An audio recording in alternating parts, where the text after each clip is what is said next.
Everyone, good evening and welcome to all of you at the civil point. कैसे हो सभी लोग? I hope बढ़िया होगे। ठीक है, सभी को भाई गुड इवनिंग, वे गुड इवनिंग। और जैसा कि आज आप थंबनेल में देख पा रहे हो और स्क्रीन पे भी देख पा रहे हो कि नगर पालिका निगम असिस्टेंट इंजीनियर के लिए भाई साइंस क्रैश कोर्स स्टार्ट किया जा रहा है, जो कि 50 डेज का होने वाला है ना। बिल्कुल फटाफट फटाफट हम लोग सारी चीज़ें फुल कॉन्सेप्ट का क्रैश कोर्स है तो क्या हुआ, लेकिन फुल कॉन्सेप्ट के साथ सारी चीज़ों को कवर करते हुए, है ना, वो भी इंटरेस्टिंग तरीके से, ट्रिकी तरीके से हम लोग यहाँ पे पढ़ने वाले हैं। और यहाँ पे आज आपके लिए हम एक केमिस्ट्री का नया मतलब स्टार्टिंग से चैप्टर लेकर आ रहे हैं। बिल्कुल शुरुआत से पढ़ेंगे, ठीक है, बिल्कुल बेस को पकड़ के चलेंगे। ऐसा नहीं है कि बस उड़ा देना है, नहीं, बिल्कुल शुरुआत से अंत तक चलना है। ठीक है, जहाँ जहाँ से क्वेश्चन आते हैं उन सारे पॉइंट्स को समझना है, कैसे कैसे हमें करना है, सारी चीज़ें, है ना। और जी बिल्कुल, सभी को गुड इवनिंग, सभी को गुड इवनिंग भाई, सभी को गुड इवनिंग। तो ये क्रैश कोर्स भाई आपका चलने वाला है। तो अगर अभी तक आप लोग ना एडमिशन नहीं लिए हो, इनरोल नहीं किए हो, तो अभी आपके पास भाई दिवाली का ऑफर है ना। हाँ बिल्कुल बिल्कुल, अभी मैं सब कुछ बता रही हूँ, सब कुछ बता रही हूँ, ठीक है। तो दिवाली का ऑफर है, इस ऑफर का लाभ उठाते हुए लिए जल्दी से सब लोग इनरोल कर लो, है ना। बाकी सब सारी चीज़ों का अभी जानकारी दे रहे हैं, डोंट वरी, ठीक है। तो ये तो हो गया आपका। इसके साथ साथ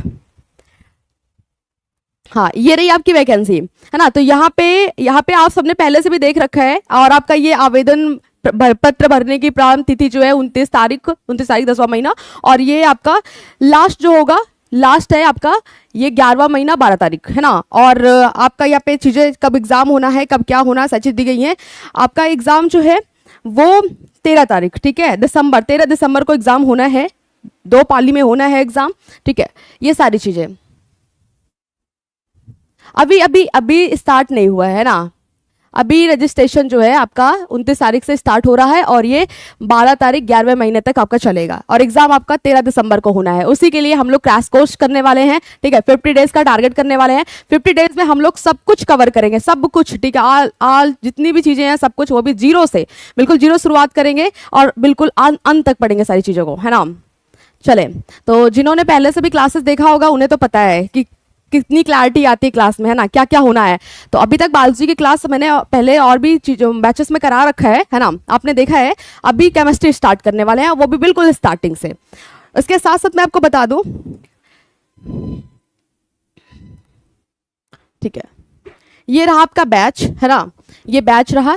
और ये ऑफर के साथ आपको यहाँ पे प्रोवाइड किया जा रहा है, ठीक है। आप देख सकते हैं ये कंप्लीट कोर्स आपका, टेक्निकल नॉन टेक्निकल सारी चीज़ें, कोर्स के फीचर्स आपको पता है पहले से भाई। लाइव क्लासेस, रिकॉर्डेड क्लासेस होनी है। 5000 प्लस आपके एमसीक्यू होने वाले हैं। टेस्ट सीरीज आपका दिया जा रहा है, नोट्स, पीडीएफ, डाउट सेशन, सारी चीज़ें आप प्रोवाइड की जा रही हैं, लाइक ओके। चले, बफरिंग कर रहा है, आप एक बार फिर से रिफ्रेश कर लीजिए, है ना। बफर कर रहा है तो रिफ्रेश करिए। चले, तो आज हम लोग स्टार्ट करेंगे केमिस्ट्री। और केमिस्ट्री में फर्स्ट चैप्टर हम लोग पढ़ेंगे, जो कि आपने 10th क्लास में पढ़ रखा है। उसी को बेस लेके बना के हम लोग चलते हैं और देखते हैं। और सबसे बड़ी प्रॉब्लम जो है केमिस्ट्री की, वो क्या होता है कि रिएक्शन बैलेंस करना नहीं आ रहा, रिएक्शन बनाने नहीं आ रही है ना। अभी हम लोगों ने कुछ सेशन किए थे, जिसमें प्रैक्टिस सेशन किए थे। तो वहाँ पे सब लोगों ने क्या देखा था, सब लोगों ने देखा था कि मतलब आपका कि वहाँ पे चीज़ें दिक्कत दे रही हैं, कैसे इक्वेशन बनाना, कैसे क्या करना, कंफ्यूजन हो रही है। तो अभी बिल्कुल हम लोग इस क्लास में सब कुछ क्लियर करने वाले हैं, है ना। नहीं, अभी तक अगर आपने केमिस्ट्री की क्लास नहीं किया तो बिल्कुल ऑब्वियस सी बात है, स्टार्टिंग से बनाओगे, सब कुछ करोगे। हमारा चैप्टर जो होने वाला है केमिकल रिएक्शन एंड इक्वेशन, रासायनिक अभिक्रिया और समीकरण, पढ़ रखा है, ठीक है। नहीं पढ़ा है, चलो बिल्कुल शुरू करेंगे, परेशान नहीं होना, घबराना नहीं है। शब्द ही है रासायनिक अभिक्रिया और समीकरण। ऐसा तो बहुत बार सुना है कि अभिक्रिया हो रही है, लेकिन पता है समीकरण क्या है? जब ना हम लोग रिएक्शन को व्यक्त करते हैं, ठीक है, तो एक प्रॉपर जिस लैंग्वेज में रिएक्शन लिखी जाती है उसी को समीकरण, इक्वेशन कहते हैं। इक्वेशन लिखने के लिए हमें क्या क्या पता होना चाहिए? सबसे पहले तो हमें एलिमेंट्स के नाम याद होने चाहिए, तत्व याद होने चाहिए, उसके प्रतीक याद होने चाहिए, कुछ फॉर्मूला याद होना चाहिए, है ना, ठीक है। ये सब चीज़ें तो ठीक है। इसके साथ साथ ये तो थोड़ी बहुत बेसिक चीज़ें सबको आती हैं, रिएक्शन भी आपको आती है, नो डाउट। गलतियां कहाँ करते हैं वो चीज़ें हम पकड़ेंगे। तो ये हमारा चैप्टर होने वाला है ना। और यहाँ पे हम लोग क्या क्या देखने वाले हैं, सबसे पहले तो बात करते हैं भौतिक परिवर्तन। यहीं से आपका डायरेक्ट एक क्वेश्चन उठा के पूछ लेता है, डायरेक्ट क्वेश्चन पूछ लेता है कि भौतिक परिवर्तन, रासायनिक परिवर्तन क्या होता है, physical changes and chemical changes, है ना। ये डायरेक्ट क्वेश्चन बन जाता है। तो जो बहुत सारे चेंजेस हैं हमारे नेचर में, बहुत सारे चेंजेस होते हैं। तो ऐसे चेंजेस जो हम लोग देख पाते हैं, है ना, जो हम लोग आंखों से चेंजेस देख पाते हैं और उसे रिवर्स कर पाते हैं, देख भी रहे हो और उसे रिवर्स कर पा रहे हैं, ठीक है, उसे हम लोग पहले की स्थिति में ला पा रहे हैं, तो वो आपका भौतिक परिवर्तन हो जाएगा कि पहले की स्थिति में आ रहा है। अब कहोगे कैसे? जैसे देखो पानी का बर्फ बनना, हमने क्या किया, पानी को रख दिया भाई, फ्रिज में डाल दिया, फ्रीज हो गया, बर्फ बन गया। तो पानी से बर्फ बन रहा है तो इसका क्या मतलब है? रिएक्शन हो रही है, कुछ तो हो रहा है, परिवर्तन हो रहा है। लेकिन उसी बर्फ को निकाल के अपने बाहर रख दिया तो आपका बर्फ फिर से मेल्ट होकर पानी बन गई। कहने का मतलब क्या है कि आपने रिवर्स कर दिया इसको, ठीक है।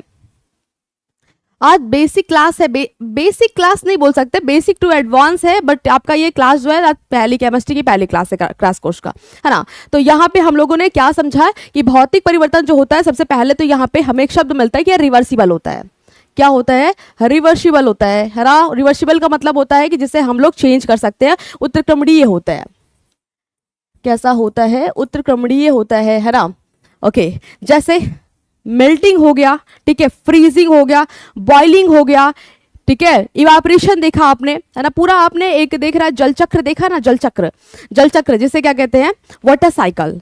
वाटर साइकिल में क्या देखते हो कि भाई तालाब में, नहर में, नदी में पानी है, पानी वाष्पीकृत होकर के ऊपर जा रहा है, वाष्प के रूप में ऊपर जा रहा है, फिर वाष्प जो है वो क्या कर रही है? ठंडी हो रही है, आपका वायु के धूल के कणों के साथ मिक्स होकर के बादल बना रहा है, फिर बादल बनने के बाद वो ठंडा होकर के फिर से क्या है? बरस रहा है।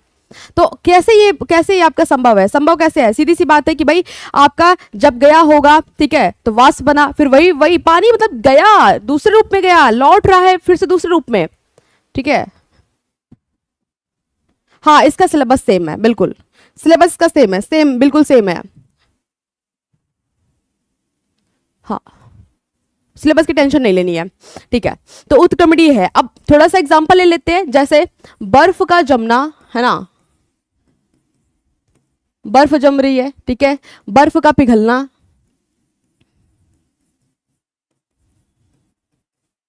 ठीक है, जल का वाष्प बनना, क्योंकि वाष्प को फिर से जल बना सकते हो ठंडा करके। ये सारा ही भौतिक परिवर्तन है। अगर हम लोग रासायनिक परिवर्तन की बात करें तो भैया ये रिवर्सिबल नहीं है, ये रिवर्सिबल नहीं है। तो कैसा है? तो कैसा है? इस जो एक बार में बन गया वही रहेगा। जैसे हम लोग क्या बनाते हैं? वाइन, शराब बनता है ना, विनेगर बनता है, शराब हो गया, विनेगर हो गया, ये सारी चीजें रिवर्स नहीं होती है। एक बार बन गया तो बन गया। दूध से दही बनना, क्या ये रिवर्स होगा? बिल्कुल नहीं होगा। और बहुत सारी अभिक्रियाएं जो हम लोग क्वेश्चन के फॉर्म में लिखते हैं वो यही वाली होती हैं। जैसे हमने क्या देखा? हमने देखा मैग्नीशियम को जलाया जा रहा है, मैग्नीशियम को जलाया जाएगा, मैग्नीशियम आपकी धातु है, और जलाने के बाद क्या प्राप्त हो रहा है? जैसे लिखते हैं मैग्नीशियम का जलना। क्या समझा? मैग्नीशियम का जलना, कंबशन ऑफ मैग्नीशियम।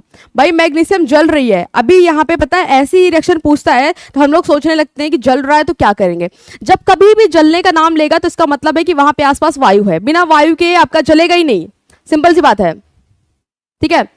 हाँ बिल्कुल, मिल्क से कर्ड बनना। आप बताओ क्या बिना ऑक्सीजन के वायु, मतलब कि बिना वायु के, बिना ऑक्सीजन के आग जलेगी क्या? कभी नहीं जलेगी। अगर हम लोग एक माचिस की तीली जला रहे हैं और लौ निकल रही है, या फिर एक लाइटर जला रहे हैं लौ निकल रही है, इसका साफ सा मतलब है कि हमारे वायुमंडल में ऑक्सीजन प्रेजेंट है।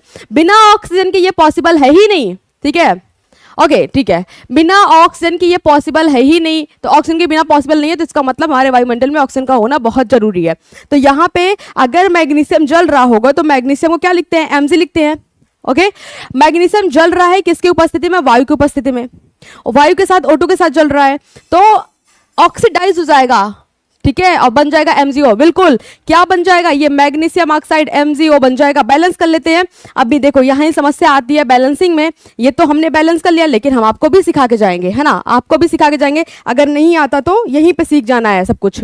चले, दूसरी चीज, ऐसी बहुत सी चीजें मिलने वाली हैं। पहले मैं 2 पॉइंट क्लियर करना चाहूंगी।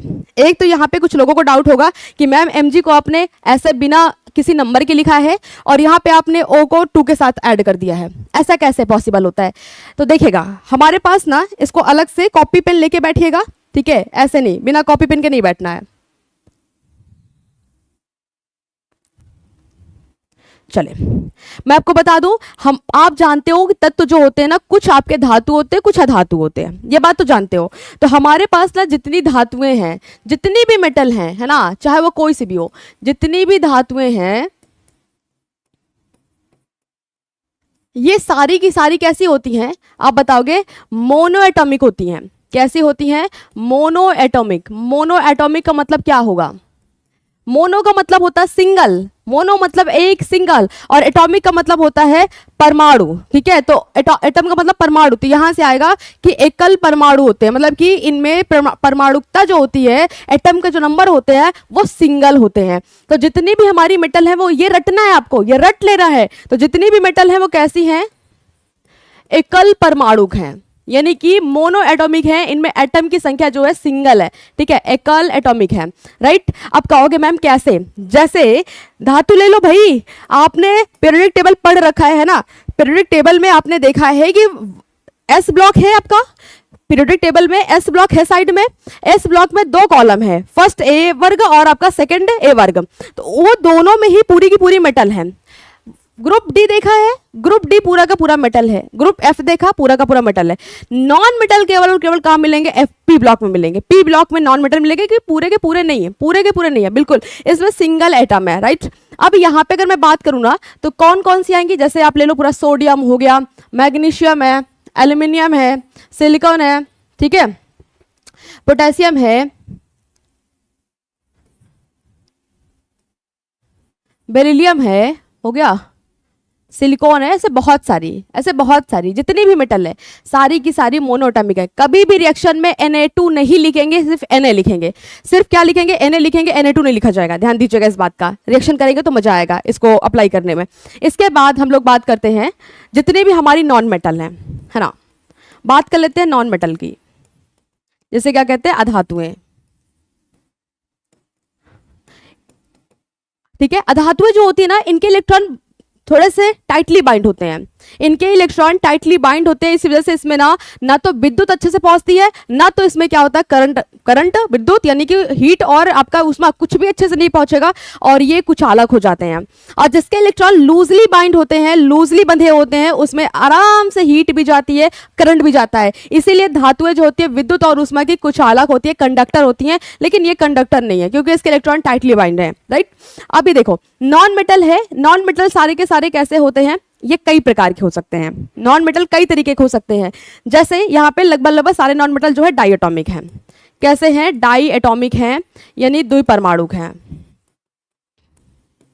लगभग सारे नॉन मेटल जो हैं द्विपरमाणुक हैं, यानी कि हमेशा इनको हम लोग ना 2 लिख के बात करेंगे, है ना। जब भी लिखेंगे 2 लिखेंगे। जैसे हाइड्रोजन, ऑक्सीजन, है ना, nitrogen, fluorine, chlorine, bromine, iodine, ये सारी की सारी धातु हैं, और इसमें हमेशा हम लोग 2 लिखेंगे, कभी भी H नहीं लिखेंगे। H2, O2, N2, F2, Cl2, Br2, I2, ऐसे वर्ड यूज करेंगे, ऐसे इसको हम लोग डिनोट करेंगे।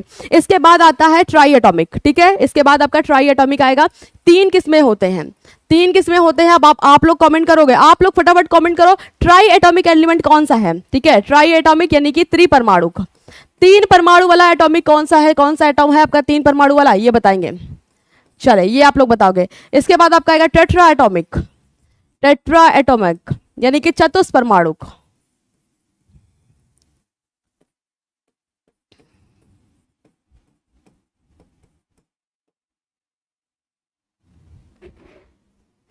ठीक है, चतुष्परमाणु कौन है तो बताइएगा? फॉस्फोरस। हमेशा फॉस्फोरस को P4 लिखते हैं, हमेशा P4 के फॉर्म में लिखा जाएगा। ठीक है, हमेशा P4। इसके बाद क्या ना है? चतुष हो गया, फिर कर दो पॉली एटॉमिक। अगर चार्ज ज्यादा बढ़ रहा है तो इसे हम लोग बोलते हैं पॉली। पॉली का मतलब बहुत सारा, पॉली एटॉमिक यानी कि बहुपरमाणुक।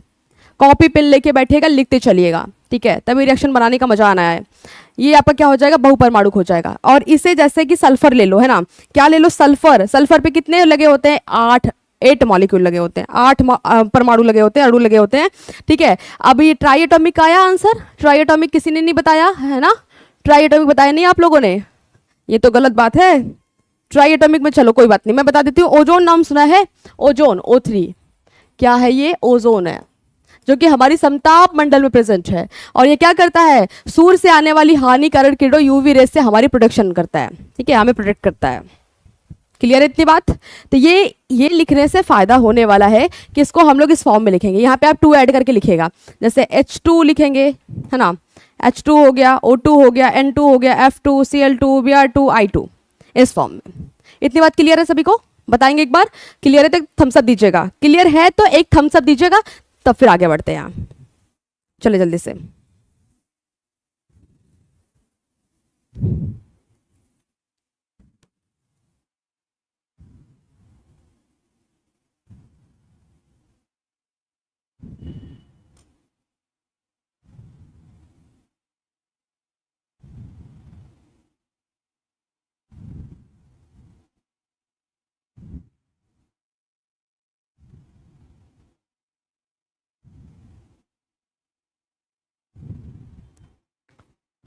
या बिल्कुल, वेरी वेरी गुड इवनिंग भाई, वेरी वेरी गुड इवनिंग सभी को, गुड इवनिंग सभी को, गुड इवनिंग। बिल्कुल, चले, हो गया। ओके ओके ओके, आ जाते हैं। अभी देखो रिएक्शन, ये आपने लिख लिया, लिखा या नहीं लिखा ये बताएंगे, क्योंकि जब तक लिखेंगे नहीं तब तक कुछ नहीं होने वाला।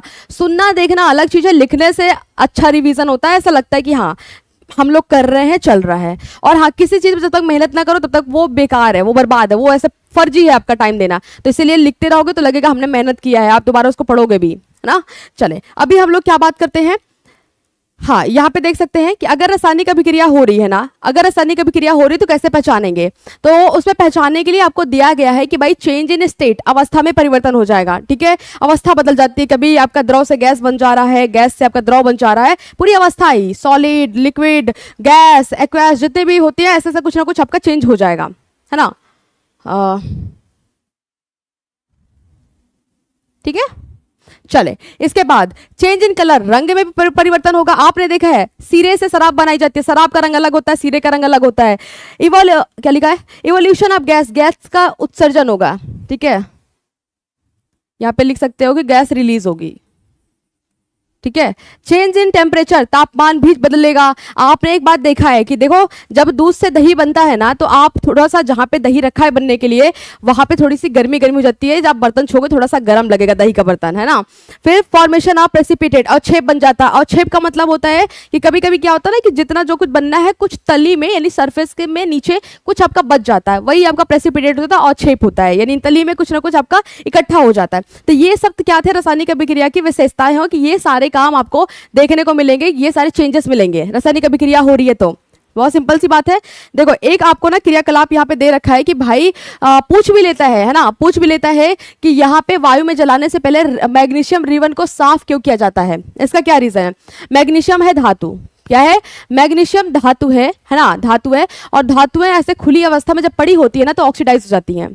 क्या हो जाती हैं, ऑक्सीडाइज जाती है, यानी कि इन पे ऑक्साइड की लेयर बन जाती है। इसीलिए जलाने से पहले इन्हें साफ कर देते हैं कि अगर ऑक्साइड की परत हो तो ये साफ हो जाए, ठीक है। यही है, यही किया जाता है। तो क्या करते हैं भाई, साफ किया करते हैं, इससे ऑक्साइड हटाते हैं, ठीक है। आ जाओ, अभी देखो यहाँ पे ना कुछ संकेत की बात कर रहा है। जैसे रिएक्शन हम लोग करेंगे तो वहां पे कुछ संकेत लिखे जाएंगे और यहाँ से क्वेश्चन बन जाते हैं, है ना।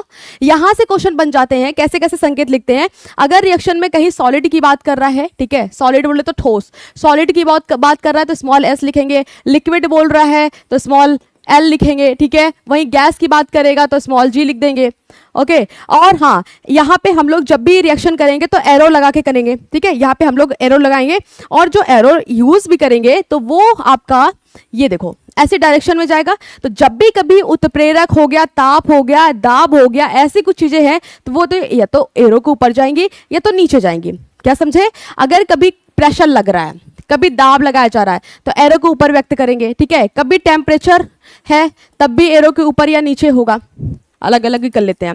प्रेशर हो गया, ठीक है, टेम्परेचर हो गया यानी कि हीट हो गया, और हीट सिंबल भी यहाँ पे यूज करेंगे ऐसे ही, ओके। या फिर कोई कैटालिस्ट हो गया, उत्प्रेरक, ये क्या है, बिल्कुल आपका उत्प्रेरक है, कैटालिस्ट हो गया, ठीक है। ये सारी चीजें हम लोग इस फॉर्म में लिखते हैं, समझ गए इतनी बात।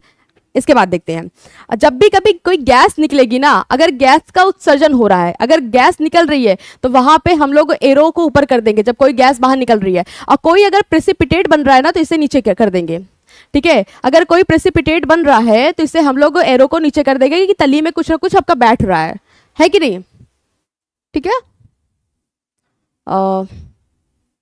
चले, इसके बाद हम लोग चर्चा करते हैं कि रिएक्शन में एक्चुअल में होता क्या है, कैसे लिखते हैं, है ना, और कैसे लिखते हैं और क्यों लिखते हैं ये भी देखते हैं।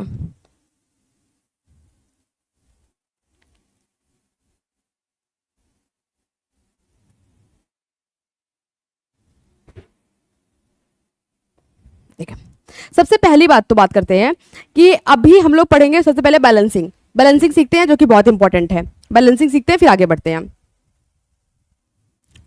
चलिए, और ये क्वेश्चन बनता है कि रिएक्शन को बैलेंस करना जरूरी क्यों है। रिएक्शन को बैलेंस करना क्यों जरूरी है, कोई बता सकता है कि हमें रिएक्शन को बैलेंस क्यों करना चाहिए?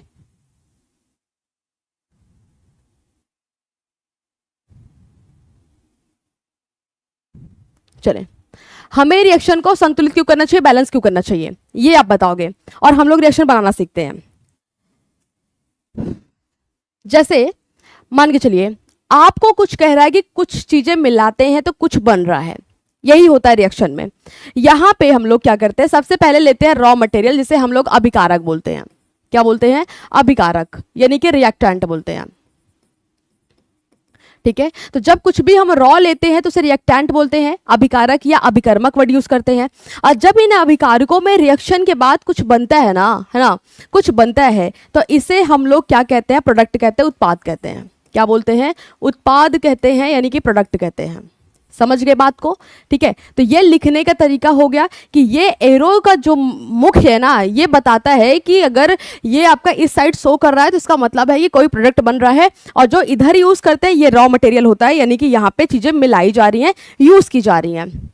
मॉलिक्यूल इक्वल अमाउंट एम हो। ओके, देखते हैं अभी देखते हैं।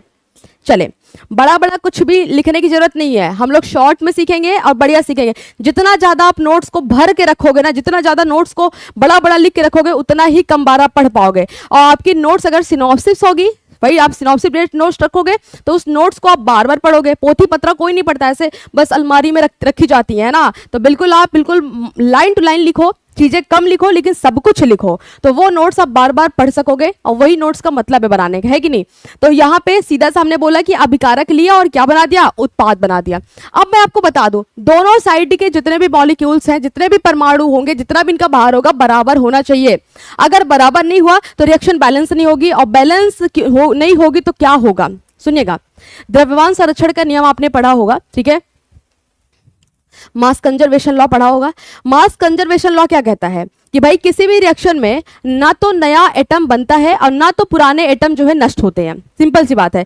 तो यहाँ पे हम लोग इसको बैलेंस करना सीखेंगे। तो यहाँ पे क्या सीखने वाले हैं? Reaction balance. ठीक है, रिएक्शन को बैलेंस करना क्यों जरूरी है, अभिक्रिया को संतुलित करना क्यों जरूरी है, रिएक्शन को बैलेंस क्यों किया जाता है।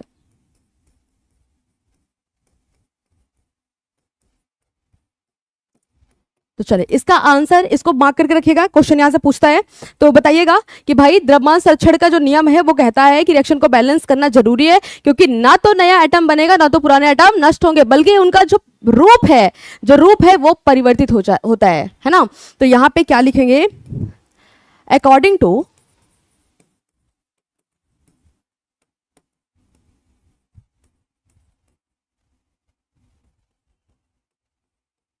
मास कंजर्वेशन लॉ।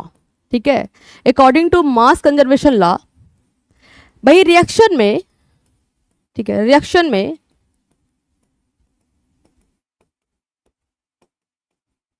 ना तो कोई एटम बनता है, ना तो कोई नया एटम बनता है, और ना तो पुराना एटम नष्ट होता है, समझ गए? इसीलिए बैलेंस करना जरूरी है। आ जाओ, एक हम लोग अभी क्रिया लेके चलते हैं, जैसे करके देखते हैं। जैसे कहा जा रहा है, ठीक है, कहा जा रहा है हाइड्रोजन की ऑक्सीजन के साथ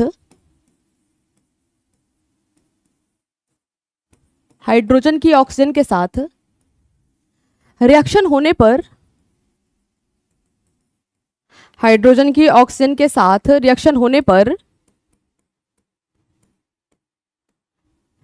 कुछ तो बनता है ना, कुछ तो बनता है। चले देखते हैं क्या बनता है। सबसे पहले तो देखेंगे कि जो चीजें यहाँ पे दिखाई जा रही है, बताई जा रही है, उसको हम लोग फॉलो करेंगे, है ना। हाँ, ना तो आपका नया बनेगा ना तो आपका पुराना जो है वो नष्ट होगा, सिंपल सी बात है। देखिए जो जो कह रहा है उसे हम लोग क्या करेंगे, कह रहा है कि जिसको जिसको साथ रिएक्शन हो रही है, जो जो चीज़ हम मिला रहे हैं उसे हम लोग अभिकारक बोलते हैं। क्या बोलेंगे, अभिकारक बोलेंगे। तो जो चीज़ें हम लोग यूज़ कर रहे हैं ना वो हमारा अभिकारक है, और जो यहाँ से बन रहा है वो हमारा क्या है, प्रोडक्ट है। सिंपल सी बात है, सिंपल सी बात है, कुछ और करना ही नहीं है। तो क्या ले रहे हैं, हाइड्रोजन और ऑक्सीजन ले रहे हैं, यानी कि इसको हम लोग सिंबल लिखेंगे हाइड्रोजन और प्लस लगा लो ऑक्सीजन ले लिया। कहोगे मैम ऐसे लिखेंगे क्या, बिल्कुल ऐसे नहीं लिखेंगे, क्योंकि अभी अभी मैंने आपको पीछे यही चीज बताया, इसीलिए बताया कि जब भी आपका कोई अधातु आएगा, hydrogen, oxygen, nitrogen, fluorine, chlorine, bromine, iodine, तो हमेशा 2 के साथ लिखेंगे, क्योंकि ये डाई एटॉमिक होते हैं। जितने भी आपके क्या हैं, जितने भी आपके नॉन मेटल हैं डाई एटॉमिक है, ये सारी चीजें डाई एटॉमिक है, तो इसको हम लोग 2 के फॉर्म में लिखेंगे। यानी यहाँ पे हमने गड़बड़ लिखा है, कैसे लिखेंगे, इसे लिखेंगे H2O2, ठीक है, अकेला नहीं छोड़ेंगे, H2O2 लिखेंगे। अब H2O2 रिएक्शन करेगा तो जो बन रहा है, कह रहा है ना हाइड्रोजन की ऑक्सीजन के साथ रिएक्शन होने पर कुछ बन रहा है। जब बनने की बात कर रहा है यानी प्रोडक्शन हो रहा है, प्रोडक्शन के लिए हम लोग क्या लगाएंगे, एरो का सिंबल लगाएंगे, एरो लगाएंगे, ठीक है। और ये बन जाएगा आपका, देखो खुद देखो ना, हाइड्रोजन ऑक्सीजन मिलेगा तो जल बनता ना, बड़ी सिंपल सी रिएक्शन है भाई, पहली रिएक्शन यही सीखना है हमको। बिल्कुल, क्या बनेगा, जल बनेगा, H2O बनेगा, H2O।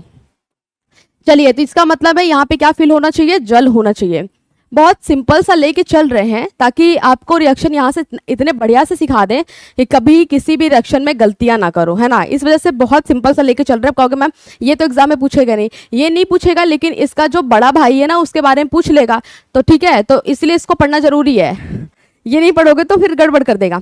चलिए इसको बैलेंस करते हैं। अब देखो बैलेंस का मतलब है कैसे बैलेंस करेंगे, आप यहाँ पे चेक करो जरा, यहाँ पे देखो, यहाँ पे हाइड्रोजन दिख रहा है, ऑक्सीजन दिख रहा है, यहाँ भी हाइड्रोजन, यहाँ भी ऑक्सीजन। हाइड्रोजन यहाँ पे कितना है, 2 है, ऑक्सीजन यहाँ पे 1 ही है, यहाँ हाइड्रोजन 2 है, यहाँ ऑक्सीजन 2 है, ठीक है, समझ गए।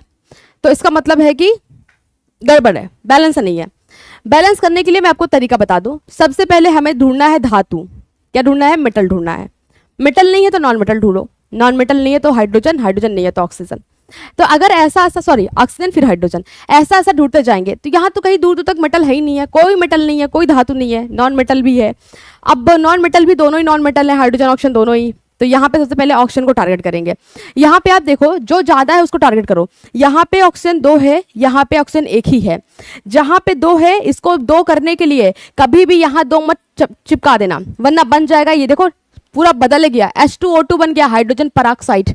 जल को जल ही रहने देना है, हाइड्रोजन पराक्साइड कर देंगे तो क्या मतलब है। इसीलिए जो भी मल्टीप्लिकेशन करेंगे वो आगे करेंगे। तो यहाँ पे हमने क्या किया, 2 मल्टीप्लाइड बाई, ठीक है, आपका H2O मल्टीप्लाइड बाई 2। उसके बाद जब इसमें मल्टीप्लिकेशन होगा ना दोनों में हो जाएगा। अब देख रहे हो कि हाइड्रोजन की संख्या कितनी हो गई भाई, ऑक्सीजन तो 2 हो गया, नो डाउट ऑक्सीजन 2 हो गया, लेकिन हाइड्रोजन कितना हो गया, ये भाई 2 2 जा 4 हो गया। इसका मतलब इधर भी कुछ तो करना पड़ेगा। यहाँ पे हमारा ऑक्सीजन तो बराबर हो गया, जो बराबर हो गया उसको छोड़ दो, अब जो नहीं बराबर उस पर काम करते हैं। यहाँ हाइड्रोजन 4 हो गया, मैंने क्या बोला, यहाँ तो कर नहीं सकते हो, यहाँ पे हम लोग करेंगे, क्या करेंगे, 2H2O। अब चेक करो, यहाँ हाइड्रोजन 4 है, 2 दूनी 4 यहाँ पे है, ऑक्सीजन यहाँ पे 2 है, यहाँ पे 2 है, आगे मल्टीप्लीकेशन है। इस तरह से बैलेंस करना है। सिंपल था, बिल्कुल सिंपल है ना, बिल्कुल। जिनको आता है बहुत बढ़िया, और जिनको समझ में नहीं आता, दिक्कतें हैं, उनके लिए हम लोग बिल्कुल शुरू कर रहे हैं। चले आगे बढ़ते हैं और भी बातें करते हैं। जैसे कह रहा है आपकी नेक्स्ट रिएक्शन में क्या कह रहा है कि भाई हमने क्या लिया, फेरस सल्फेट लिया, क्या लिया, फेरस सल्फेट लिया, FeSO4। FeSO4 से हमने क्या बना दिया, ठीक है, FeSO4 से हमने बना दिया Fe2O3। और ऐसे ये नहीं बनेगा, ये बनने के लिए यहाँ पे हीट किया गया होगा, यहाँ पे ये हीट सिंबल है, यहाँ पे गर्म किया गया होगा। तो गर्म करने के बाद जो फेरस सल्फेट है ये टूट रहा है Fe2O3 में, साथ में यहाँ पे क्या बन रहा है, यहाँ पे आपका बन रहा है sulphur dioxide and sulphur trioxide. अब इसे आपको बैलेंस करना है, यानी कि ये सारा का सारा क्या है बताओगे मैम, ये प्रोडक्ट है। जो चीजें एरो की इस साइड है ये प्रोडक्ट होती हैं, और जो इधर दिख रही है वो क्या होता है, आपका रिएक्टेंट होता है, यानी इसी में रिएक्शन हो रही है। जिसमें रिएक्शन होगी, जो रिएक्शन में पार्टिसिपेट करते हैं उसे रिएक्टेंट कहते हैं। ओके, ये लिखने की जरूरत नहीं है। अच्छा ठीक है, उसके बाद देखो, इसके बाद हम लोग क्या देखते हैं कि आपका यहाँ पे देख सकते हो कि भाई FeSO4 है, ऐसी कंडीशन आएगी तो क्या करोगे। मैं आपको एक ट्रिक देना चाहूंगी और ये जो ट्रिक है ना सच में ये आपके लिए हमेशा काम करेगी और ये हमेशा फॉलो भी होगी। सबसे पहली बात मैं बता दूं कि आपको ना बैलेंस करते टाइम मेटल को चेक करना है। किसको? सबसे पहले मेटल बैलेंस करोगे, फिर नॉन मेटल, ठीक है, फिर नॉन मेटल, पहले मेटल फिर आपका नॉन मेटल अधातु, ठीक है। इसके बाद आप ऑक्सीजन और हाइड्रोजन देखोगे। क्या देखोगे? ऑक्सीजन और हाइड्रोजन। इस क्रम में जब आप बैलेंस करोगे ना तो कभी गलती नहीं होगी। चलिए इसे बैलेंस करते हैं। आप यहाँ पे चेक करो Fe कितना है? 1 है। कहोगे मैम पहले Fe क्यों देख रही हैं? क्योंकि Fe हमारा मेटल है, आयरन जो है धातु है, आयरन धातु है। देखो जरा आयरन कितना है? आयरन आपका अकेला है, इधर 2 है। कुछ मत सोचो, धातु मैंने बोला ना, इसी को चिपका दो उठा के। सबसे पहले आयरन पे देखो 2 है, यहाँ पे आपका 1 ही है। मैंने क्या कहा, नीचे मत करिएगा, सारा रिएक्शन बदल जाएगा। यहाँ पे जो भी मल्टीप्लिकेशन करेंगे आगे करेंगे। तो यहाँ पे 2 था, हमने इसे 2 कर लिया। अब देखते हैं क्या क्या परिवर्तन आया है। जब हमने यहाँ पे 2Fe किया तो आपका आयरन 2 हो गया, सल्फर भी 2 हो गया, ऑक्सीजन भी 2 हो गया। सल्फर अधातु है, सल्फर अधातु। चलो सल्फर को देखते हैं। भाई सल्फर यहाँ पे कितना है? 1 2, सल्फर आपका बैलेंस हो चुका है। ऑक्सीजन कितना हो गया? 4 इधर 2 इधर, 4 2 8, 3 हो गया, 3 2 5, 5 3 8, यानी कि बैलेंस करने की जरूरत नहीं है, दोनों ही बराबर हो गया। एक ही नंबर से मल्टीप्लिकेशन के बाद सब कुछ बराबर हो गया, सब कुछ बराबर हो गया, यानी बिल्कुल सही, बिल्कुल। 2FeSO4 Fe2O3 plus sulphur dioxide and sulphur trioxide, बिल्कुल सही। फेरस सल्फेट से फेरिक ऑक्साइड बन गया। बस यही करना है रिएक्शन में, यही करना है और कुछ नहीं करना है, ठीक है। एक और लेके चलते हैं, चले एक और लेके चलते हैं। आपका लेड नाइट्रेट, क्योंकि कभी कभी सब में मल्टीप्लिकेशन है तो सिंपल था, मल्टीप्लिकेशन एक में करने के बाद सब बैलेंस हो गया। अब जिसमें एक मल्टीप्लिकेशन से बैलेंस नहीं होगा उसे देखते हैं। जैसे लेड नाइट्रेट है, PbNO3 का होल ट्वाइस, क्योंकि लेड पे दो क्या होते हैं? परमाणु होते हैं, 2 संयोजकता होती है। इधर आपका जुड़ गया, इस पे 1 है तो यहाँ आ गया। इसे हमने किया गर्म, इसे हमने जब गर्म किया तो यहां से बन गया PbO। और ये PbO जो होता है ना, ये ब्राउन कलर का क्या होता है? ब्राउन कलर का आपका एक पदार्थ बनता है। ऐसे रिएक्शन भी पूछ लेता है कि लेड नाइट्रेट को गर्म करने के बाद भूरे रंग का जो पदार्थ बनता है उसका क्या नाम है? तो बताओगे PbO है, राइट। PbO के बाद यहाँ पे आपको दिखाई देगा नाइट्रोजन डाइऑक्साइड, ठीक है, और साथ में दिखाई देगा ऑक्सीजन। चले इसे बैलेंस करते हैं। अब थोड़ा सा दिमाग जो है ना वो लगेगा कि मैम इसमें हर जगह मल्टीप्लिकेशन आ रहा है, दिक्कत हो रही है। मैंने क्या बोला? इसी को फॉलो करते। सबसे पहले कुछ मत देखिए रिएक्शन में, मेटल को भाई टारगेट कर लो, मेटल को। जब हमने मेटल टारगेट किया तो मेटल में लेड मिल रहा है हमें। कौन सी धातु मिल रही है? लेड मिल रही है। यहाँ पे लेड देखो, चेक करते हैं। यहाँ पे आपका लेड कितना है? 1 है, यहाँ भी 1 है। कुछ नहीं करना है, छोड़ दीजिए। इसके बाद यहाँ पे देखिए, अब हमारा हुआ ही नहीं, मेटल हमको मिला नहीं, सब बैलेंस दिख रहा है। अब हम लोग नॉन मेटल देखते हैं। नॉन मेटल के तौर पे यहाँ पे नाइट्रोजन है, ठीक है, और यहाँ पे ऑक्सीजन दिख रहा है, नाइट्रोजन ऑक्सीजन देखते हैं। अब यहाँ पे जरा चेक करिए, यहाँ पे हमारे पास ना, यहाँ पे हमारे पास देख पा रहे हो ऑक्सीजन कितना है? कितनी ऑक्सीजन है? पहले नाइट्रोजन देख लेते हैं। नाइट्रोजन यहाँ पे 2 है और यहाँ पे हमारे पास नाइट्रोजन कितनी है? 1 है। इसे बैलेंस कर लेते हैं। और दूसरी चीज देखते हैं, यहाँ पे आपका ऑक्सीजन कितना है? यहाँ पे 3 2 6, यहाँ पे 6 है, यहाँ पे 1 है, यहाँ पे 2 है, 2 2 4 एक 5 ही है, ठीक है, 5 ही है। तो यहाँ पे सही रिएक्शन गड़बड़ कर रहे हो? No no no no no, reaction गड़बड़ हो रही है आपकी। बिल्कुल नहीं, बिल्कुल भी नहीं, बिल्कुल भी नहीं, बिल्कुल नहीं, बिल्कुल नहीं गड़बड़ हो रहा है, बिल्कुल नहीं।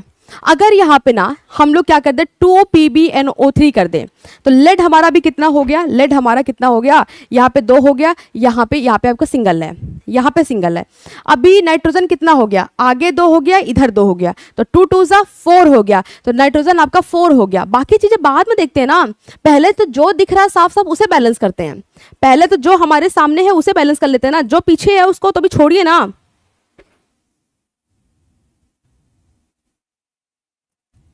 ठीक है, अभी यहाँ पे हमने जब 4 से किया, नाइट्रोजन हमारा इधर 4 हो गया, इधर भी 4 हो गया। ऑक्सीजन जरा चेक करिए, 3 2 6 और 6 2 12। यहाँ पे 4 2 6 हो गया और 6 2 कितना हो गया? 8 हो गया। अभी 8 हो गया, अभी कितनी जरूरत है? 12 चाहिए, ठीक है। तो कितनी चाहिए? 4 चाहिए, 4 चाहिए।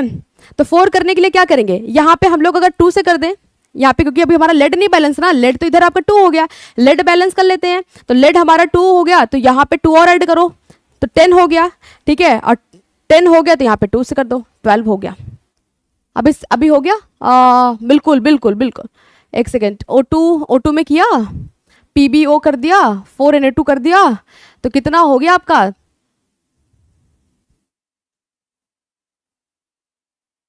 अच्छा ठीक, ओके, सही किया है, सही किया। तो यहाँ पे आपका एक जो ऑक्सीजन है एक्स्ट्रा हो गया है, तो कितना हो गया? इधर इधर 2 हो गया, इधर 4 2 8 2 12 10 और 2 12 हो गया, हो चुका है, ठीक है, हो चुका है। तो इस तरह से बैलेंस कर लेंगे। एक और देखते हैं, एक और देखते हैं, calcium carbonate, CaCO3। Calcium carbonate को जब गर्म करते हैं तो यहाँ पे क्या बनता है? यहाँ पे बनता है कैल्शियम ऑक्साइड और बनता है कार्बन डाइऑक्साइड। ये शायद बैलेंस है क्या? यहाँ पे कैल्शियम एक है, कैल्शियम एक हो गया, ऑक्सीजन कितना है? यहाँ पे 3 है और यहाँ पे 2 1 3, ये बैलेंस है, इसमें कुछ करना ही नहीं है, पहले से बैलेंस है। हाँ बिल्कुल, यानी कि जाएगा आपका 2 4 2 2 4 2 4 2 नहीं जाएगा, क्या लिखे हो? 2 जा रहा है, 4 जा रहा है, यानी इसमें बस इतना जाएगा 2 4 बस, और इधर आपका जाएगा 2, ये जा रहा बस, ठीक है। अगर समझ नहीं आया तो ये जा रहा है। चलो आगे, हो गया?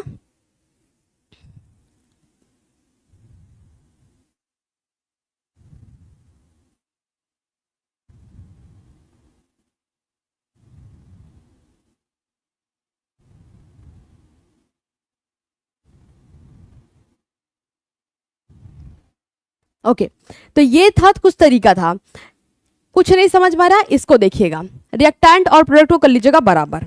अभी देखिए, रिएक्शन भी कई प्रकार की है ना, कई प्रकार की रिएक्शन है, जैसे टाइप ऑफ केमिकल रिएक्शन, अभी रासायनिक अभिक्रियाओं के प्रकार हैं, संयोजन अभिक्रिया है, वियोजन है, विस्थापन है, द्विविस्थापन है, अपचयन उपचयन, ऊष्माक्षेपी ऊष्माशोषी, ये सारे ही पढ़ने हैं, ठीक है, ये सारे पढ़ने हैं, पढ़ रखा होगा। संयोजन का मतलब क्या होता है? संयोग करना, कंबाइन करना, कॉम्बिनेशन रिएक्शन है।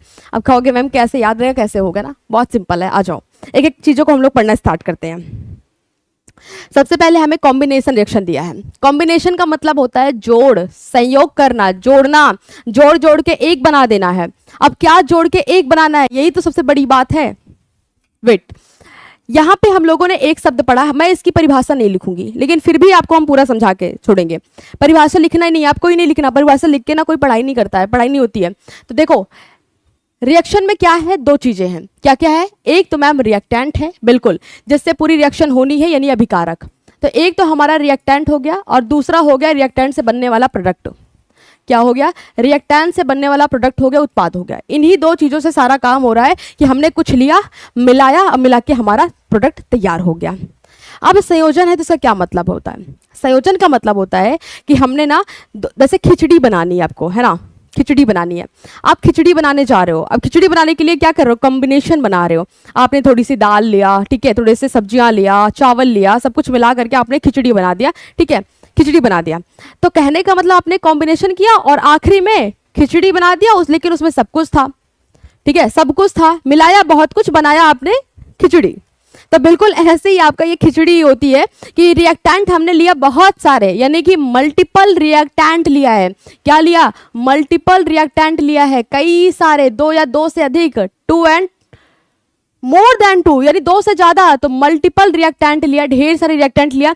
लेकिन प्रोडक्ट कैसे बनाया? सिंगल बनाया, क्योंकि यहाँ पे कॉम्बिनेशन हो रहा है, खिचड़ी बन रही है, खिचड़ी, ठीक है। तो कॉम्बिनेशन रिएक्शन में यही होगा, ढेर सारे हमने लिया रिएक्टेंट, लेकिन प्रोडक्ट कितना बना? एक बना, सिंगल बना।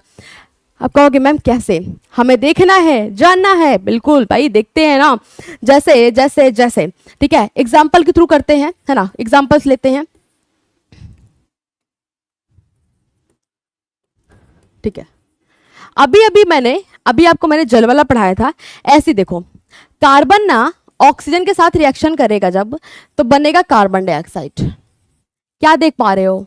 क्या देख पा रहे हो आप देख पा रहे हो कि कार्बन और ऑक्सीजन 2 रिएक्टेंट थे और प्रोडक्ट कितना बना? सिंगल बना। आपसे रिएक्शन पहचानने के लिए पूछी जाती है, रिएक्शन दे दी गई है, पूछा जाता है किस प्रकार की अभिक्रिया है, ठीक है, किस प्रकार की अभिक्रिया है भाई? तो 2 से मिलकर एक बन रहा है, खिचड़ी हो रही है, कंबाइन किया जा रहा है, कॉम्बिनेशन रिएक्शन, है ना। कौन सी रिएक्शन है? कॉम्बिनेशन रिएक्शन है। कोई दिक्कत? कहीं पे समस्या होगी बताइएगा। चले, ऐसे ही आपका अमोनिया है ना, ऐसे ही आपके अमोनिया है। अमोनिया जो है, अमोनिया जो है हाइड्रोक्लोरिक एसिड के साथ HCl के साथ रिएक्ट करके क्या बनाती है, अमोनियम क्लोराइड नौशादर बनाती है। क्या मैंने बोला, आपकी अमोनिया का फॉर्मूला क्या होगा, NH3, अमोनिया बनेगी NH3, और किसके साथ रिएक्शन कर रही है, हाइड्रोक्लोरिक एसिड के साथ। थोड़ी सी ना अभिक्रियाओं पे ध्यान दीजिएगा अच्छे से, ठीक है, बिल्कुल कंबाइन है ना। तो जब आपकी अमोनिया हाइड्रोक्लोरिक एसिड के साथ मिलेगी तो यहाँ पे जो आपका NH3 है एक H के साथ जुड़ेगा तो हो जाएगा NH4, और साथ में इसके Cl आ जाएगा। रिएक्शन पहले से बैलेंस है, रिएक्शन बैलेंस नहीं करना, दोनों साइड नाइट्रोजन 1 है, हाइड्रोजन 4 है, उधर 4 हो गया, Cl 1 है, 1 हो गया, बन क्या गया, इसे हम लोग कहते हैं नौशादर। ठीक है, ये सूखने के बाद बहुत ज्यादा आंसू आता है ना, नौशादर हो गया, जिसे हम लोग, और इसे जब आप जलाएंगे ना नौशादर को, तो ये पता है ये आपका ठोस होता है, सॉलिड है, नौशादर सॉलिड है। ठीक है, कैसा है, सॉलिड है। जब आप इसे जलाओगे, ठीक है, जलाओगे तो जलने के बाद ये ना लिक्विड नहीं बनेगा, सीधे गैस में कन्वर्ट हो जाएगा। ठीक है, तो नौशादर का ये खास ये प्रॉपर्टी है कि जब आप इसे जलाओगे तो सीधे गैस में कन्वर्ट होगा, इसीलिए इसे क्या कहते हैं, इसीलिए इसे कहते हैं कि भाई ये कौन सी प्रक्रिया दिखा रहा है, सब्लिमेशन। जब आपका कोई सॉलिड डायरेक्ट गैस में कन्वर्ट होता है विदाउट लिक्विड स्टेज में आए, लिक्विड स्टेज में बिना आए अगर कोई भी आपका सॉलिड गैस बना रहा है तो इसे हम लोग सब्लिमेशन रिएक्शन कहते हैं। क्या कहते हैं, सब्लिमेशन कहते हैं, यानी ऊर्ध्वपातन कहते हैं। ऐसे ही आपने कपूर में देखा है क्या, ठीक है, कपूर में क्या देखा है, कैम्फर में क्या देखा है, कपूर भी आपका सॉलिड है लेकिन सीधे गैस में कन्वर्ट हो जाता है। आप घर में कपूर आरती में जलाते हो, पूजा में जलाते हो, कभी कपूर से लिक्विड बना क्या कि थाली में लिक्विड फैल गया, बिल्कुल नहीं, डायरेक्ट गैस बन रहा है। और इसे क्या बोलते हैं, अमोनियम क्लोराइड, इसे क्या बोलते हैं, अमोनियम क्लोराइड।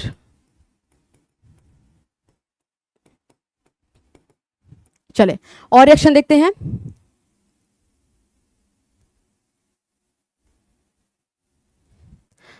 आ जाइए, जैसे आपने अभी मैग्नीशियम रिबन जलाया था, ठीक है, मैग्नीशियम रिबन जल रहा था ऑक्सीजन के साथ, तब क्या बना था, मैग्नीशियम ऑक्साइड बना था, MgO। चलिए इसको बैलेंस करें, आप लोग इसे बैलेंस करेंगे, ठीक है, ये सारे एग्जांपल बैलेंस करेंगे।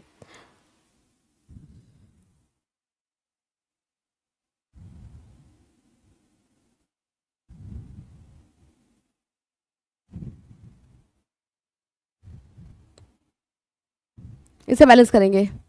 कपूर इसी को कहते, नहीं कपूर अलग है, कपूर अलग है, नौशादर अलग है, लेकिन इनकी प्रॉपर्टी सेम है ना। ये वाली प्रॉपर्टी सेम मिलेगी कि इनमें दोनों में ऊर्ध्वपातन होता है।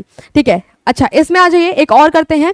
कार्बन मोनोऑक्साइड है ना, CO, कार्बन मोनोऑक्साइड बहुत ही विषैली गैस है। अगर इसको ना हम लोग ग्रहण कर लेंगे, ठीक है, तो हमारे ये जाती है किससे, ब्लड के थ्रू हीमोग्लोबिन में, ब्लड के थ्रू हीमोग्लोबिन में जा करके क्या करती है, हीमोग्लोबिन के साथ बाइंड करती है, और हीमोग्लोबिन जो है ऑक्सीजन को पकड़ नहीं पाता भाई, सारी कोशिकाएं तड़प तड़प के मर जाती है, अंत में व्यक्ति की मृत्यु हो जाती है। ठीक है, तो बहुत ही विषैला है कार्बन डाइऑक्साइड, जो कि वाहनों के धुएं से निकलता है। ठीक है, तो कार्बन डाइऑक्साइड किसके साथ, क्लोरीन के साथ रिएक्शन कर रहा है। ठीक है, क्लोरीन के साथ रिएक्शन कर रहा है, तो चले आप इसे बताएंगे क्या बनेगा। इसे बैलेंस किया, नहीं किया तो करते हैं। यहाँ पे मैग्नीशियम 1 है, ऑक्सीजन यहाँ पे 2 है, यहाँ पे 1 ही है, तो जो नहीं बैलेंस है वो क्या करेंगे, पहले यहाँ पे कर दो, 2 से मल्टीप्लाई कर दो, तो आपका ऑक्सीजन 2 हो गया, मैग्नीशियम भी 2 हो गया, मैग्नीशियम भी 2 कर लो। चले, इस रिएक्शन के होने के बाद क्या बनेगी, कौन सी गैस बनेगी, क्योंकि अगर आपका कार्बन मोनोऑक्साइड विषैली गैस है तो शायद कुछ विषैला ही बनेगा, है ना। कैसे क्वेश्चन पूछता है वो भी दिखाती हूँ, बिल्कुल एक रिएक्शन करने के बाद क्वेश्चन दिखाती हूँ। तो आपका कार्बन मोनोऑक्साइड क्लोरीन के साथ रिएक्शन करने के बाद क्या बना रहा है, कार्बोनिल क्लोराइड बना रहा है, COCl2 बना रहा है। क्या बना रहा है, COCl2 बना रहा है, कार्बोनिल क्लोराइड बना रहा है। क्या नाम है इसका, कार्बोनिल क्लोराइड। ठीक है, ये बन गया, जिसे हम लोग ना, ये विषैली गैस है जिसे फॉस्जीन गैस कहते हैं। क्या कहते हैं, फॉस्जीन गैस। ठीक है, विषैली गैस है, बिल्कुल बिल्कुल।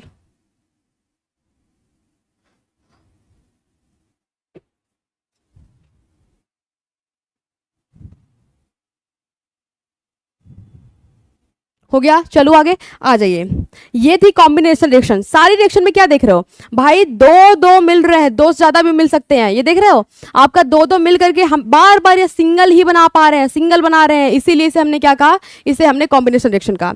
चलो देखते हैं, एक क्वेश्चन आपको क्वेश्चन दिखा दूं, किस टाइप से क्वेश्चन पूछता है भाई। चले, कह रहा है कि ऊपर दी गई अभिक्रिया किस प्रकार की अभिक्रिया का उदाहरण है। एक रिएक्शन दी गई है, पूछा है किस प्रकार की अभिक्रिया का उदाहरण है। ठीक है, आपको कॉम्बिनेशन दिया, डबल डिस्प्लेसमेंट, डीकंपोजिशन, डिस्प्लेसमेंट, ऐसे रिएक्शन पूछेगा पहचानने के लिए। कभी कभार बैलेंस के लिए पूछ लेगा, कभी पहचानने के लिए पूछेगा, लेकिन जब तक आप पूरा चैप्टर नहीं खत्म कर लोगे तब तक आपका कॉन्फिडेंस जो है हाई नहीं होगा। ये भी बात का ध्यान दीजिएगा। अभी क्वेश्चन देखने का कोई मतलब है ही नहीं है। चलो ठीक है, मैं आपको करा दूं, यही रिएक्शन पहले करा दूं, पहले आपको विस्थापन ही करा दे, फिर देखते हैं, है ना। पहले यही करा देती हूँ, आ जाए, विस्थापन करा दो, फिर बात करते हैं, फिर क्वेश्चन आपसे कराते हैं। चले, अभी हम बात करते हैं डिस्प्लेसमेंट रिएक्शन की। डिस्प्लेसमेंट, डिस्प्लेस का मतलब होता है स्थान परिवर्तन। ठीक है, क्या मतलब होता है? स्थान परिवर्तन, डिस्प्लेस करना, स्थान बदल देना। अब कोई ऐसा ना, किसी में इतनी ताकत नहीं है कि हमें डिस्प्लेस कर दे। क्या आपके घर से कोई आपको भगा सकता है? कहोगे नो मैम। लेकिन अगर आपसे कोई पावरफुल व्यक्ति आ जाए ना, तो आपके घर से आपको चुटकियों में खाली करके आपके घर में रहना स्टार्ट करेगा। सब पावर का खेल है भाई, सब पावर का खेल है बाबू। ठीक है, अभी यहाँ पे देखो क्या होना है कि यहाँ पे हमारे जो तत्व होते हैं ना, इतने सारे एलिमेंट है, सब में अलग अलग प्रॉपर्टीज है। कोई ज्यादा क्रियाशील है, कोई कम क्रियाशील है, सब अलग अलग अलग अलग दिशा में जा रहे हैं, सब अलग अलग है। ज्यादा नहीं, कुछ ही आपको याद करने हैं, वो मैं कराती हूँ, ध्यान से सुनिएगा, है ना। यहाँ पे एक चार्ट दिया गया है, यहाँ पे आप देख पा रहे हो potassium, sodium, calcium, magnesium, aluminium, zinc, iron, tin, सीसा, जो भी दिया है यहाँ पे।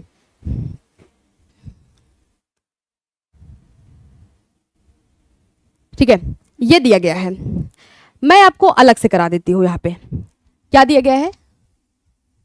पोटेशियम, सोडियम, लिखते चलिएगा, सोडियम,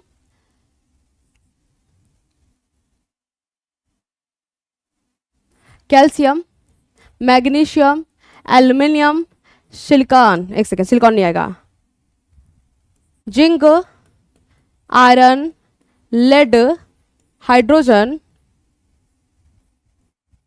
कॉपर, मरकरी, ठीक है, अर्जेंटम, आरम।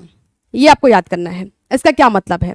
इसे याद करना है, इसे आपको क्रम से याद करना है। ये रिएक्टिव सीरीज है, ये 10th क्लास में जो पढ़ा है वो वाली है ना, वो वाली है, इसी से हमारी रिएक्शन निकल जाएगी। ये आपका क्या है? Potassium, sodium, calcium, magnesium, aluminium, zinc, iron, lead, hydrogen, copper, आपका मरकरी, अर्जेंटम, आरम, ये दिया है। आप कहोगे मैम इसको याद कैसे करेंगे, क्रम कैसे लगाएंगे? बिल्कुल, एक काशीनाथ है भाई, काशीनाथ जी हैं, और काशीनाथ ने अपने घर माली रख रखा है। लेकिन माली जी क्या है, फूल उल की कटाई छटाई के बाद थोड़ा सा काम क्या करते हैं, थोड़ा सा वो घर में खाना भी पकाते हैं। तो एक दिन काशीनाथ के माली जी जो है ना, वो क्या करते हैं, आलू पकाते हैं। क्या करते हैं? आलू पकाते हैं। आलू उन्होंने थोड़ा फीका पका दिया, तो कहा जा रहा है कि काशीनाथ के माली ने आलू जरा फीका पकाया है। तो माली जी गुस्सा हो गए, बोलते किसने बोला, कौन है, आगे तो आओ, आगे आओ फिर बताता हूं। तो बस यही स्टोरी है, ऐसे याद करेंगे। क्या याद करोगे? काशी, ठीक है, काशीनाथ का माली, काशीनाथ का माली आलू कैसा पका दिया, फीका पका दिया। आलू जरा से जिंक, फीके से आयरन, फेरस, फीके पकाता है। काशीनाथ ने क्या कहा, कौन है, किसने बोला, कौन है? ठीक है, तो दो है, पहले आपका हाइड्रोजन, फिर आपका कौन वाले के बाद आपका मरकरी। कौन है? आगे आओ, पीछे से क्यों बोल रहे हो, आगे आओ फिर देखता हूं आलू कैसा पका है ना। तो ये आपको स्टोरी थोड़ी सी ध्यान देनी है। अब देखो, कहने का मतलब क्या है, कहने का मतलब ये है कि जब आप इसमें ना नीचे जाओगे, जब आप ऐसे नीचे जाओगे ना, तो आपको ना ये सीरीज जो है ना घटती हुई मिलेगी। तो क्या मिलोगे? अभिक्रियाशीलता का घटता क्रम, डिक्रीजिंग ऑर्डर ऑफ रिएक्टिविटी। क्या लिखेंगे? डिक्रीजिंग ऑर्डर ऑफ, नीचे जाने पर डिक्रीज हो रहा है, डिक्रीजिंग ऑर्डर ऑफ रिएक्टिविटी। ठीक है, सक्रियता का घटता क्रम, नीचे जाओगे तो कम क्रियाशील धातुएं मिलेंगी। इसका मतलब है कि जब हम लोग टारगेट करेंगे किसको, इसका मतलब जो कैल्शियम है वो कैल्शियम मैग्नीशियम से ज्यादा क्रियाशील है। ओके, कैल्शियम से ज्यादा सोडियम, सोडियम से ज्यादा पोटेशियम। तो सबसे क्रियाशील पोटेशियम, उससे छोटा सोडियम, उससे छोटा कैल्शियम। क्या अगर मैं पूछूं क्या मैग्नीशियम कैल्शियम को बीट कर पाएगा? क्या मार के इसके घर से भगा पाएगा क्या? बिल्कुल नहीं, क्योंकि मैग्नीशियम जो है ना वो छोटा है कैल्शियम से। इनफैक्ट कैल्शियम ही मैग्नीशियम को बहुत मार मारेगा भाई, इसके घर से इसको भगा देगा। तो ऊपर वाले नीचे वाले को पीट सकते हैं, लेकिन नीचे वाले ऊपर वाले को बीट नहीं कर सकते। इसे ही डिस्प्लेसमेंट डायरेक्शन में कैसे समझते हैं ये देखते हैं। देखो, डिस्प्लेसमेंट डायरेक्शन का मतलब होता है अधिक क्रियाशील धातु, more reactive element less reactive element को उसके ही विलयन से, उसके सॉल्यूशन से बाहर कर देता है, उसके ही सॉल्यूशन से बाहर कर देता है। एक रिएक्शन लेते हैं, डायरेक्ट देखते हैं उसको, है ना, एग्जाम्पल के थ्रू देखते हैं। ठीक है, सीधे एग्जाम्पल देखो, एग्जाम्पल चीजें समझ आएंगे भी। हमने लिया एक विलयन लिया, क्या लिया, हमने लिया है कॉपर सल्फेट। ठीक है, हमने क्या लिया, कॉपर सल्फेट। ये लो, कॉपर सल्फेट का हमने लिया विलयन। ठीक है, और इसी कॉपर सल्फेट में हमने एक लोहे की कील डाल दिया। क्या डाल दिया, एक लोहे की कील डाल दिया। देखिएगा ध्यान से, जैसे ही मैंने लोहे की कील डाला, यहाँ पे लोहे को ना बदतमीजी सूझी, इसने बोला मैं तो ज्यादा पावरफुल हूं, मैं तो कॉपर को परेशान करूंगा। और इसने क्या किया, आयरन ने बोला मैं तो ऊपर हूं, कॉपर नीचे है। देखो देखो देखो देखो देखो, कॉपर नीचे है, नीचे वाले कैसे हैं, नीचे वाले आपके लेस रिएक्टिव हैं और ऊपर वाले ज्यादा पावरफुल है। ये फायदा उठाएगा, ये जो आपका ये जो आपका आयरन है ना, ये कॉपर को परेशान करेगा और बोलेगा कि भाई इसको तो मैं चुटकियों में इसके घर से भगा सकता हूं। और इसने क्या किया, कॉपर के साथ मजाक बना दिया कॉपर का, और ये कॉपर की जगह पे आ गया, उसके घर में उसकी जगह पे आ गया। तो ये जो आयरन था ये कॉपर की जगह पे आ गया, तो बन गया FeSO4 और कॉपर को बाहर रोता हुआ छोड़ दिया। ठीक है, कॉपर को ऐसे छोड़ दिया रोता हुआ। इसी रिएक्शन को डिस्प्लेसमेंट रिएक्शन कहते हैं। आपने देखा कॉपर सल्फेट से क्या बन गया, फेरस सल्फेट बन गया। और फेरस सल्फेट बनने का क्या रीजन है कि आपका जो फेरस था वो ज्यादा क्रियाशील था, इसीलिए ऐसा बन गया। इसी को डिस्प्लेसमेंट रिएक्शन कहते हैं। अगर कभी कभी रिएक्शन तो पूछ लेगा तो आपको बताना डिस्प्लेसमेंट, जब बदलाव हो रहा है तो बिल्कुल FeSO4 और कॉपर बन जाएगा। कभी कभी ऐसे पूछ लेगा, और भी तरीके हैं पूछने के। आपसे दे दिया FeSO4, क्या दे दिया, FeSO4 दे दिया, प्लस दे दिया कॉपर, और बना दिया कि कॉपर जो है आयरन को भगा दे रही है और बन गई CuSO4 और आपका Fe। पूछेगा किस प्रकार की रिएक्शन है, तो आपको एक ऑप्शन मिल जाएगा कि विस्थापन अभिक्रिया डिस्प्लेसमेंट में है, और एक में मिल जाएगा कि रिएक्शन संभव नहीं है, पॉसिबल नहीं है। क्या करोगे ऐसी कंडीशन में, क्या करोगे ऐसी कंडीशन में? आपको ये चार्ट याद होना चाहिए। तो आप देखोगे कि अरे यार ये तो Fe है और ये कॉपर है, कभी कॉपर ना Fe को बीट नहीं कर पाएगा, क्योंकि कॉपर जो है नीचे है, आयरन जो है ऊपर है। आयरन जो है आपका ज्यादा क्रियाशील है, कॉपर की इतनी औकात नहीं इसको भगा पाए। तो जो मैंने नीचे लिखा, तो क्या लिखोगे, रिएक्शन हो रही है नॉट पॉसिबल, ये रिएक्शन पॉसिबल नहीं है, नहीं होगी अभिक्रिया ये। ठीक है, क्यों नहीं होगी, क्योंकि आपका जो कॉपर है वो कैसा है, कम क्रियाशील है, नहीं भगा पाएगा। समझ गए बात को? अभी इस वाले क्वेश्चन पे आ जाते हैं।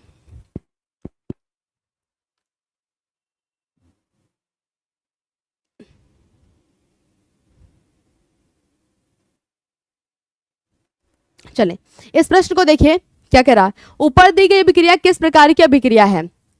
कुछ नहीं दिया अलग से, यहाँ पे यही दिया है, Fe2O3 है, फेरिक ऑक्साइड है, और दिया है आपको 2Al दिया है, फिर बना रहा है 2Fe, यानी Fe हो गया बाहर और एल्युमिनियम आ गई इसके साथ। 1 सेकेंड, क्या बन गया, ये बन गया Al2O3 और यहां से Fe हो गया आपका बाहर।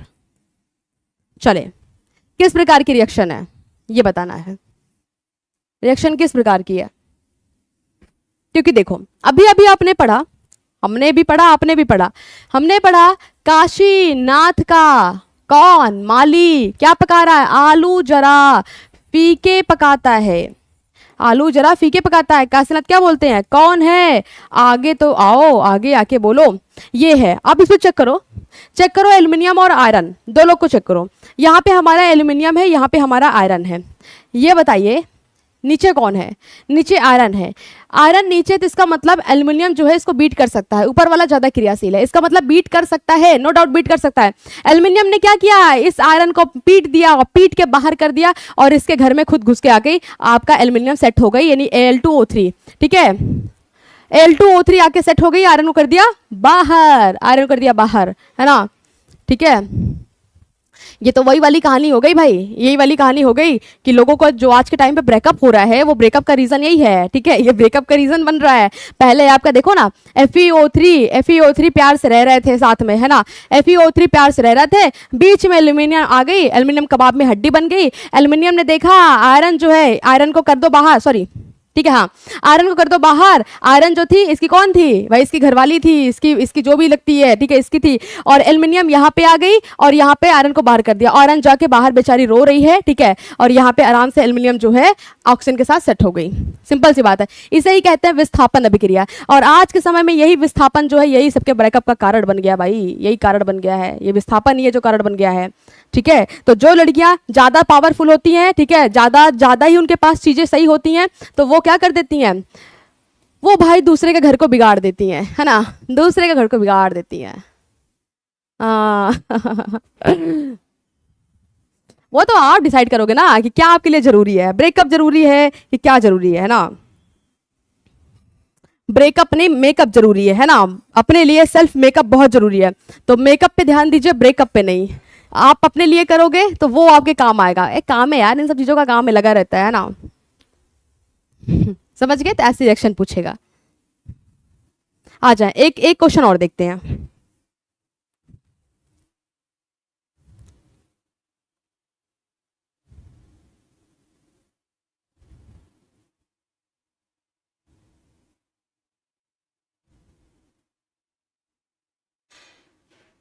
चले, इसका आंसर आप लोग करोगे।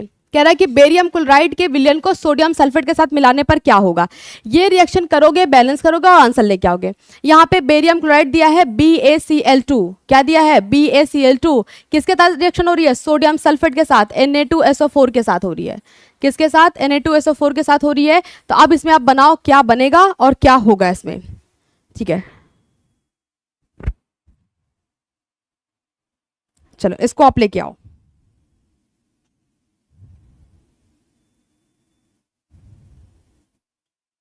जल्दी से फटाफट लेके आएंगे।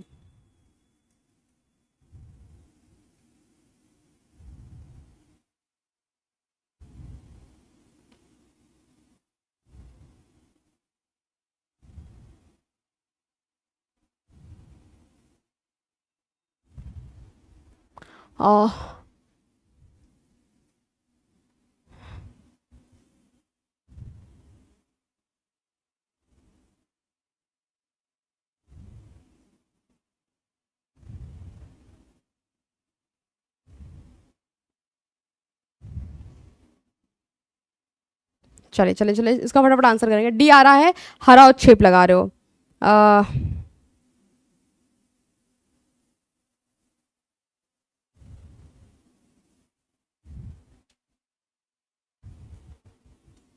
रिएक्शन कौन सी होगी, रिएक्शन कौन सी होगी ये भी बताएंगे। डी आंसर सबका आ रहा है, तो रिएक्शन कौन सी है ये भी तो बताओ, रिएक्शन कौन सी है।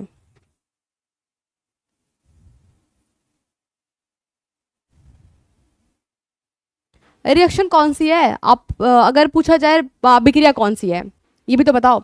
चले देखते हैं, है ना, देखते हैं। यहाँ पे कह रहा है कि बेरियम क्लोराइड सोडियम सल्फेट के साथ रिएक्शन कर रही है। आप गौर सुनिएगा, ऐसी रिएक्शन ना जिसमें दोनों ही लवण हो, दोनों ही साल्ट हो। तो ये जो आपका बेरियम दिख रहा है ये किसके साथ शिफ्ट हो जाएगा, ये शिफ्ट हो जाएगा इस सल्फेट के साथ। और जो यहाँ पे आप देख सकते हो सोडियम और क्लोराइड है ना, ये आपका इसके साथ शिफ्ट हो जाएगा। अगर आप यहाँ पे देखो ना तो डिस्प्लेसमेंट ही हो रहा है, लेकिन इसमें ये हो रहा है अदला बदली हो रही है भाई। सामने वाला क्या कर रहा है, इसमें दो कपल हैं, दो कपल है, मतलब कपल एक हो गए तो दो, एक लड़का लड़की एक लड़की लड़की, वो दोनों एक्सचेंज कर रहे हैं, है ना। चलो एक्सचेंज कर लेते हैं। ऐसा वाला सीन बन रहा है कि ये इसके साथ, ये इसके साथ, क्या ही चल रहा है भी ये लोग जाने। ठीक है, एक्सचेंज हो रहा है। तो आपका बन गया BaSO4 बेरियम सल्फेट, ओके, और इधर बन गया सोडियम क्लोराइड Na2Cl, मत लिखना NaCl, दोनों ही दो दो है, इसे बैलेंस कर लो 2 से, बैलेंस हो गया। इसे बोलते हैं डबल डिस्प्लेसमेंट। ऐसी रिएक्शन को क्या बोलेंगे, अभी मैं आगे सब पढ़ाऊंगी सारी चीजें, क्या बोलेंगे इसे, डबल डिस्प्लेसमेंट। मैं आपको बिल्कुल बेसिक से लेके चल रही हूँ ताकि एक एक चीजें क्लियर हो जाए, है ना, बाकी सब कुछ पढ़ाने वाली हूँ। ये आपका कैसी रिएक्शन है, डबल, 1 सेकेंड, ये डबल डिस्प्लेसमेंट है।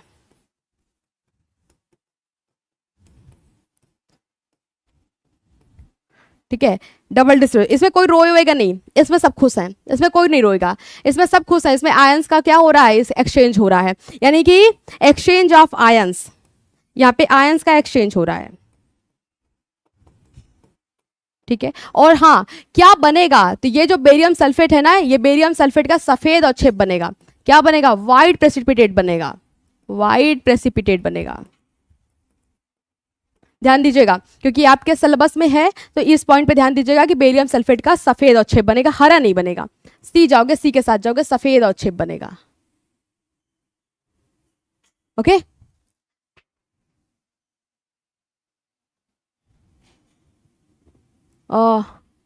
क्या बोल रहे हो? अरे है भाई, आपके कोर्स सिलेबस में है, ठीक है।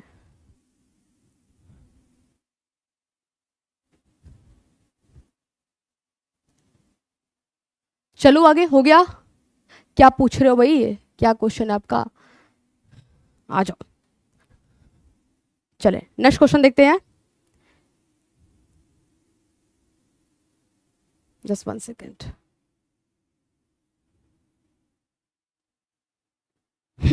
ये पता है, ये आपके लिए होमवर्क है, ये होमवर्क के तौर पे है। इसको अभी हम थोड़ा समझा के फिर बात करते हैं। क्या कह रहा है? Translate the following statement into chemical equation and then balance it. पहले दिन का केमिकल इक्वेशन बनाओ, फिर बैलेंस करो। चलो मैं एक दो करके दिखाती हूँ, है ना, कैसे करना है।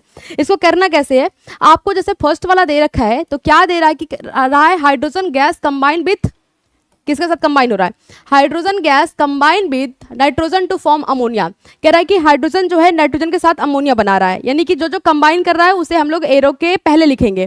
तो यहाँ पे हाइड्रोजन गैस है, मैंने क्या कहा, जितनी भी आपके धातु हैं नॉन मेटल है सब 2 लगाओगे, 2 लगाओगे, 2 लगाओगे, सिंगल नहीं लिखोगे। तो ये हो जाएगा H2, किसके साथ कंबाइन कर रहा है? N2 के साथ, तो H2 प्लस N2 हो जाएगा। और क्या बना रहा है, जो प्रोडक्ट है उसका नाम लिखेंगे फॉर्म। फॉर्म का मतलब फॉर्मेशन, NH3 का, अमोनिया का फॉर्मेशन हो रहा है NH3 का। कह रहा है कि ऐसे इक्वेशन लिखो फिर बैलेंस करो। यहाँ पे मैंने क्या बोला, अगर धातु है तो पहले धातु बैलेंस करना, नहीं है तो धातु यानी नॉन मेटल बैलेंस करना। यहाँ पे हाइड्रोजन 2 है, नाइट्रोजन 2 है, हाइड्रोजन यहाँ पे 3 है, यहाँ पे नाइट्रोजन 1 ही है। तो जो पहले आपका बिल्कुल नहीं बैलेंस है उसे देखते हैं। नाइट्रोजन कितना है? 2 है, यहाँ पे 1 है, तो यहाँ पे 2 से मल्टीप्लाई करो। जैसे ही हमने यहाँ पे 2 से मल्टीप्लाई किया तो देख सकते हो नाइट्रोजन 2 हो गया, लेकिन आपका हाइड्रोजन कितना हो गया? 3 2 6, क्योंकि मल्टीप्लाई पूरे में होगा। तो हाइड्रोजन कितना हो गया? 3 2 6। यहाँ पे नाइट्रोजन तो बैलेंस है, लेकिन हाइड्रोजन आपका 2 ही है, कितने से मल्टीप्लाई करो तो 6 हो जाए? तो बोलोगे मैम 3 से, 3 2 6। अभी हाइड्रोजन भी 6 है, नाइट्रोजन 2 है, नाइट्रोजन 2 है, हाइड्रोजन 6 है, इस तरह से बैलेंस हो गया। ये आप पूरा ऐसे ही करोगे, है ना, ये प्रैक्टिस है। यहाँ पे क्या कह रहा है कि हाइड्रोजन सल्फाइड गैस बर्न हो रही है, तो क्या दे रहा है? वाटर एंड सल्फर डाइऑक्साइड दे रहा है, ठीक है। हाइड्रोजन सल्फाइड अगर बर्न कर रही है तो क्या दे रहा है? आपका वाटर एंड सल्फर डाइऑक्साइड दे रहा है। Hydrogen sulphide gas burn into air, air का मतलब होता है O2 के साथ बर्न कर रहा है। तो चलो बर्न कराते हैं भाई, देखते हैं क्या बनना है। सेकेंड वाला, है ना, सेकेंड वाला क्या कह रहा है कि आपका hydrogen sulphide H2S, hydrogen sulphide H2S हो जाएगा, किसके साथ बर्न कर रहा है? एयर के साथ। एयर बोले तो ऑक्सीजन, और क्या बन रहा है, क्योंकि बिना ऑक्सीजन के बर्न होगा ही नहीं, जलेगा ही नहीं, क्या बन रहा है? Water and sulphur dioxide, H2O बन रहा है, और क्या बन रहा है? Sulphur dioxide. इसको करते हैं बैलेंस, है ना, जो जो बोलता जा रहा है वही वही करके बैलेंस करना है। इसे बैलेंस करिए। यहाँ पे आपका हाइड्रोजन कितना है? 2 है भाई, सल्फर 1 है, बैलेंस है। ये रिएक्शन बिल्कुल बैलेंस है, दोनों ही साइड आपका सब कुछ बैलेंस है। चले, ये आपका फर्स्ट था, ये सेकेंड था, ये फर्स्ट था। सी नंबर क्या कह रहा है? सी नंबर कह रहा है कि बेरियम क्लोराइड BaCl2, क्या कह रहा है? बेरियम क्लोराइड BaCl2, ठीक है, किसके साथ रिएक्ट कर रहा है? With aluminium sulphate, aluminium sulphate Al2SO4 के साथ क्या कर रहा है?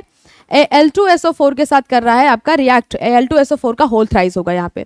तो क्या कह रहा है? एल्युमिनियम क्लोराइड बनेगा, AlCl3 बनेगा। एल्युमिनियम क्लोराइड का फॉर्मूला क्या होगा? AlCl3, aluminium chloride and a precipitate of barium sulphate. फिर से प्रेसिपिटेट बन रहा है, तो बेरियम सल्फेट का सफेद अवक्षेप बन गया BaSO4 का। चलो इसे कर लेते हैं बैलेंस।